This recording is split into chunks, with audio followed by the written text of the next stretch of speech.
Well, while things have been heated at home this week, things have been really heating up in the Middle East. It looks like we might be on the verge of all-out war between Israel and Iran. Iran's proxies in Hamas and Hezbollah in the south of Lebanon and other allies around the region do have the capacity to inflict serious damage on Israel. But Israel and its allies in America and Britain can respond equally hard. A retired British Army commander has told GBN America TV that Iran has wanted to destroy Israel since the Iranian Revolution of 1979 and has said so publicly many times. And it has equal animosity towards the US and Britain.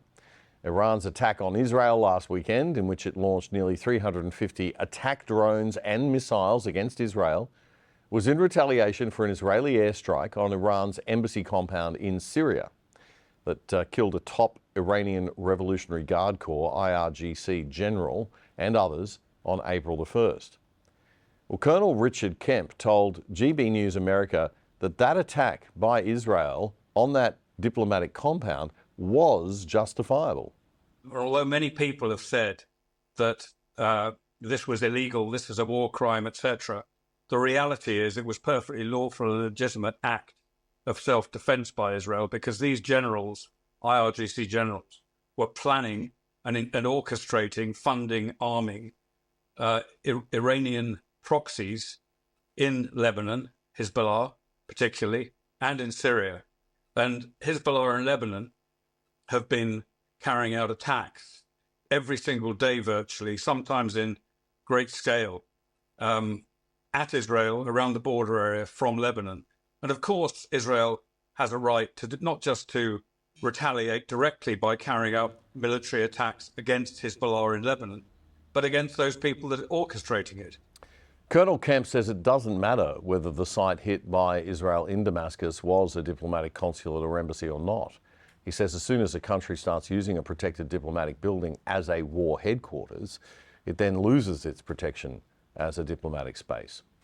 The Israeli War Cabinet has been deliberating on how to respond to the Iranian barrage.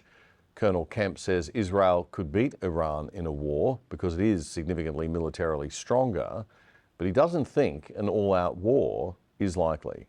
I don't think there is a scenario where that I can imagine where there will be an all-out war between Israel and Iran on the ground, in the air, at sea, etc. I don't think that's likely to happen. So it's not so much a question of defeat as a question of, I think, severe retribution for this attack in order to deter Iran from ever doing anything like this again. And that also, I think we should also bear in mind that Iran is on the cusp of developing a nuclear weapons capability, which is designed specifically, although not only, but specifically to target Israel. And Israel can't allow that to happen. And it may be that in the course of the retaliation for this attack, Israel's able to destroy, at least to an extent, or at least severely disrupt Iran's nuclear weapons capability. So that's good news. Finally, some positive possibilities.